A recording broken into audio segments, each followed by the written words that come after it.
अस्सलाम वालेकुम दोस्तों, अॼु असां ॻाल्हि कंदासीं मोहतरम बशीर ख़ान कुरैशी जी ज़िंदगीअ जे हिकु इंतिहाई यादगार वाक़े जी, जंहिंखे बयानु कयो आहे जुमन दरबदर पंहिंजे किताब मिठा मेराण में मिलबो। जुमन दरबदर लिखे थो त बशीर ख़ान कुरैशी जो हिकिड़ो कारकुन हुयो जेको हिकिड़े बलोच कबीले जो हुयो। उन बलोच कबीले वारे कारकुन जो हिकिड़े ॿिए बलोच कबीले वारे सां झेड़ो थी पियो ऐं इत्तेफ़ाक़ सां उन झेड़े में खून थी पियो। उहो बलोच कबीले वारो मोहतरम बशीर ख़ान कुरैशी के मेड़ वठी उन ॿिए बलोच कबीले वारे वटि वियो। हुन सां गॾु ॿिया बि केतिरा ई कारकुन शामिल हुया।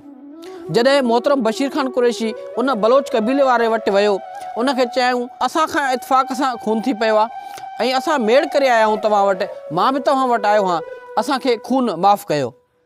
उन बलोच कबीले वारे चयो त असां खून कंहिं बि सूरत में माफ़ु न कंदासीं, छो त असां क़ौम जा बलोच आहियूं ऐं खून जे बदिले खून कंदासीं।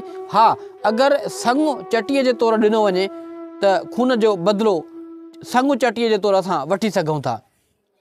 मोहतरम बशीर ख़ान कुरैशी कुझु लम्हे जे लाइ ख़ामोश थी विया। जॾहिं ख़ामोशी टोड़ियाऊं त उन बलोच कबीले वारे खे इहो चयऊं त मां पंहिंजी न्याणीअ जो संगु चटीअ जे तौरु ॾियण लाइ तयारु आहियां।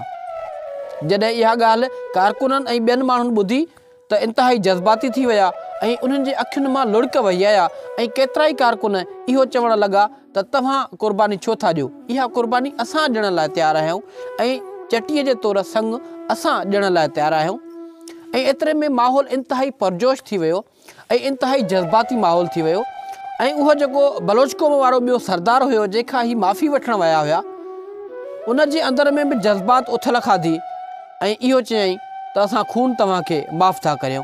ऐं अहिड़े नमूने उन बलोच सरदार वारे मोहतरम बशीर ख़ान कुरैशीअ जे करे, उन बलोच कारकुन जंहिंजे करे मोहतरम बशीर ख़ान कुरैशी मेड़ थी वियो हुयो, उनखे माफ़ु करे छॾियईं।